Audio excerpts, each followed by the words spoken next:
एक महत्त्वाची बातमी येते। पंतप्रधानांनी सुरक्षा समितीची महत्त्वाची बैठक बोलावलेली आहे। सकाळी 11 वाजता या बैठकीला सुरुवात होणार आहे। पंतप्रधान नरेंद्र मोदी यांनी ऑपरेशन सिंदूर संदर्भात या बैठकीमध्ये चर्चा करण्यासाठी म्हणून बैठक बोलावली आहे। पहलगाम हल्ल्यानंतर सतत बैठकांचं सत्र दिल्लीत सुरू होतं। पंतप्रधान नरेंद्र मोदी यांच्या निवासस्थानी गेल्या आठवडाभरात तर सतत बैठका सुरू होत्या।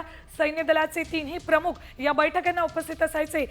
अजित डोवाल या बैठकांना उपस्थित असायचे आणि त्यातच या ऑपरेशन सिंदूरची तयारी सुरू होती आणि अखेर हे ऑपरेशन सिंदूर राबवण्यात आलेलं आहे। तिकडे पाकिस्तानची भारतीय लष्करानं झोप उडवलेली आहे। निश्चितच एकंदरीत या बैठका खरं तर अतिशय महत्त्वाच्या आहे, कारण आता या ऑपरेशन सिंदूर नंतर जरी पाकिस्ताननं पुन्हा काही कुरघोडी करण्याचा प्रयत्न केला, पुन्हा प्रतिहल्ल्याचा प्रयत्न केला, तर पुढे भारताची पावलं नेमकी काय असणार आहे या संदर्भात सुद्धा चर्चा खरं तर या बैठकांमध्ये होणार आहे।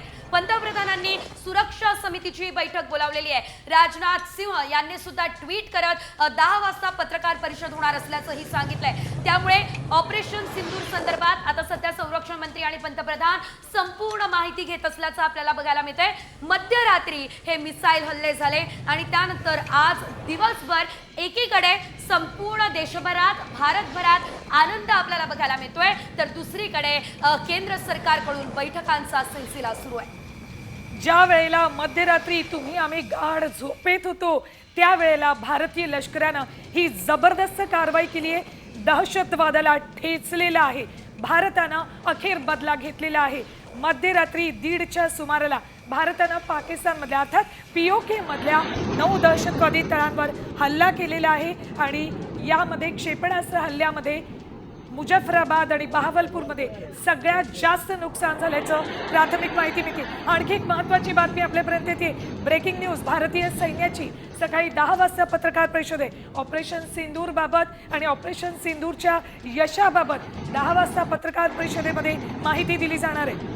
निश्चितच आता या पत्रकार परिषदेच्या माध्यमातून कशा प्रकारे ही कारवाई करण्यात आलेली आहे हे सुद्धा सांगितलं जाणार आहे। अजित डोवाल हे या संपूर्ण ऑपरेशनचे चाणक्य आहेत आणि खरं तर त्यांच्या मार्गदर्शनामध्ये हे ऑपरेशन सिंदूर जे आहे ते राबवण्यात आलेलं आहे आणि 9 दहशतवादी स्थळांचा खात्मा करण्यात आलेला आहे। साधारणतः 100 पेक्षा अधिक दहशतवादी जे आहेत ते या ठिकाणी आता मृत्युमुखी पडलेले आहेत। त्यांचा खात्मा भारतानं केलेला आहे आणि आता आज जी पत्रकार परिषद भारतीय सैन्य घेणार आहे त्या पत्रकार परिषदेच्या माध्यमातून किती जणांचा खात्मा करण्यात भारताला यश मिळालं, कशा प्रकारे ही कारवाई झाली या संदर्भात माहिती दिली जाणार आहे।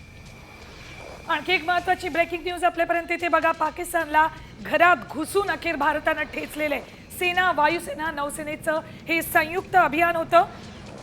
ये नया भारत आहे। पहलगाम हल्ल्याचा बदला भारतानं घेतलाय। घरात घुसून ठार मारलेला आहे या दहशतवाद्यांना।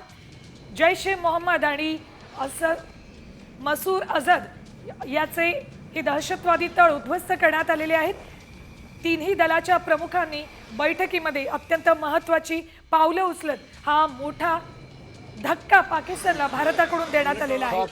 आणखी एक मोठी बातमी समोर येते ती आपण बघूयात। मुरिदकेमध्ये दहशतवाद्यांचे जे तळ होते ते उद्ध्वस्त झालेले आहे। मुजफ्फराबाद मधले दहशतवादी ट्रेनिंग सेंटर हे उद्ध्वस्त करण्यात आलेले आहे। कोटली हिजबुल मुजाहिदीन सेंटर उद्ध्वस्त झाले। सध्याची आपण ही दृश्य जी बघतोय ती सर्वात आधी तुम्ही केवळ साम टीव्हीवर बघू शकताय। कशा प्रकारे हे दहशतवादी तळ हे उद्ध्वस्त रात्री करण्यात आलेले आहे ते आपण या दृश्यांच्या माध्यमातून पाहतोय आणि साम टीव्हीचे एक्सक्लुसिव्ह दृश्य आहे। वायुसेनेचा हा वज्र प्रहार जो आहे तो सध्या या दहशतवादी तळांवरती पडला असल्याचं आपण बघतोय आणि ज्यामध्ये अझहरचा मदरसा उद्ध्वस्त झालाय। ही अतिशय मोठी आणि कौतुकास्पद कामगिरी भारताची म्हणावी लागेल।